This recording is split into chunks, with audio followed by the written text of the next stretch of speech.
Olá, imagina só se a sabedoria de um texto chinês milenar pudesse revelar os segredos da mente moderna. Parece ficção, né? Mas foi exatamente isso que Carl Jung descobriu. E é sobre essa descoberta que a gente vai conversar hoje: o segredo da flor de ouro. Pois é, essa é a grande questão que vai nos guiar. O que é exatamente esse segredo?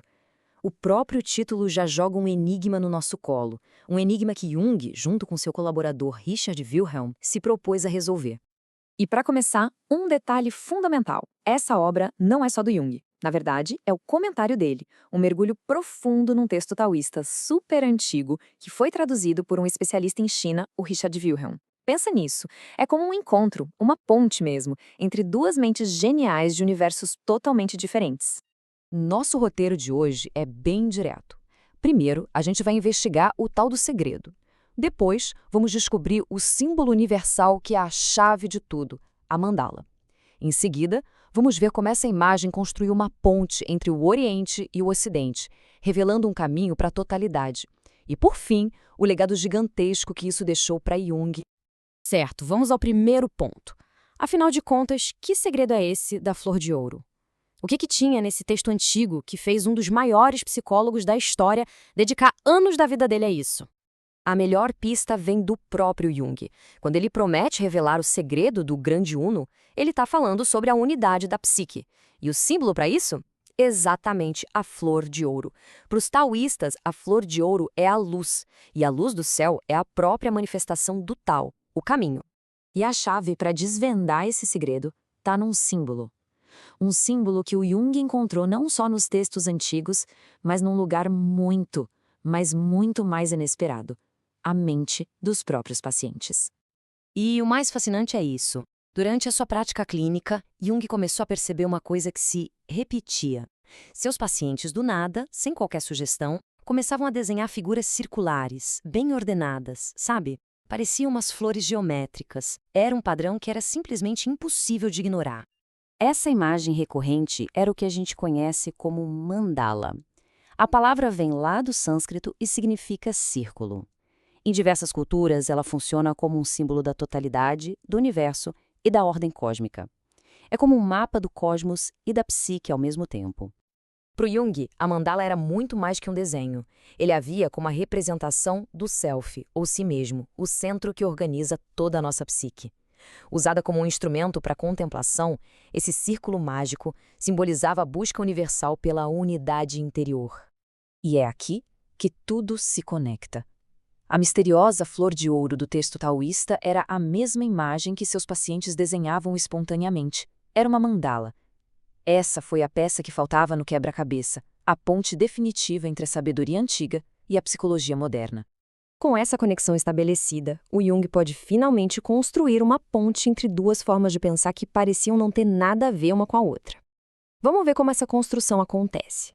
E os paralelos que Jung encontrou são impressionantes. O movimento circular da luz taoísta, que é uma espécie de meditação introspectiva, era um espelho do seu processo de individuação. A ideia de unificar luz e escuridão, idêntica à sua teoria de integrar consciente e inconsciente. E as forças opostas de Yin e Yang batiam perfeitamente com seus arquétipos da ânima e do ânimos. O conceito de ânima é um ótimo exemplo. Para Jung, a ânima é a personificação do feminino que existe no inconsciente de um homem, a portadora de imagens da alma. E o texto chinês não só descrevia essa ideia, mas oferecia um guia prático para confrontar e integrar essa força interior, algo que Jung chamou de obra-prima do autoconhecimento. Isso tudo quer dizer que a flor de ouro não é só um símbolo, é um mapa. Um mapa que descreve um processo para a integração psicológica, o que Jung chamava de o caminho para a totalidade.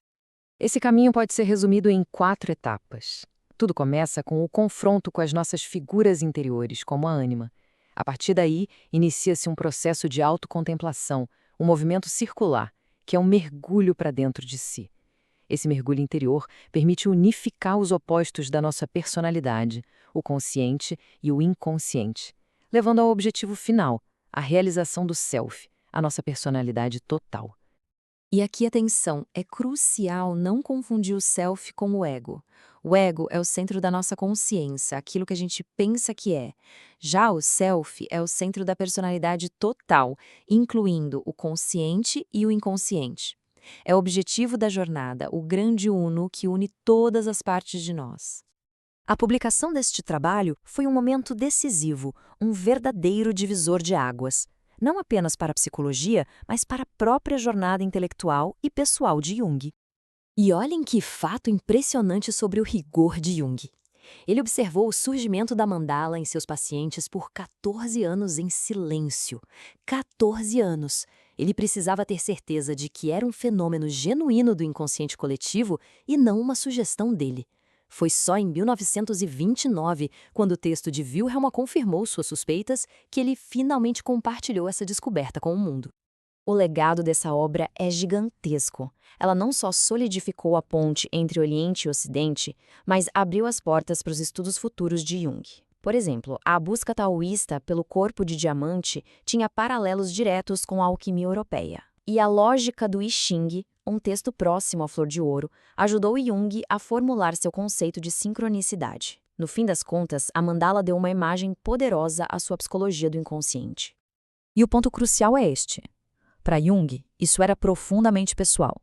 Ele descreveu este texto como a mãe de seu trabalho, a chave que lhe permitiu organizar a enxurrada de experiências que ele teve durante seu próprio confronto com o inconsciente anos antes.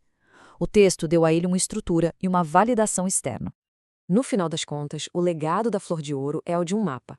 O mapa atemporal que transcende culturas e épocas, oferecendo um guia simbólico para a tarefa mais fundamental da vida humana, a jornada em direção à totalidade, a integração do nosso mundo interior com o exterior. E isso nos deixa com uma última reflexão. E se os mapas mais antigos para a mente não forem feitos de palavras, mas sim de símbolos?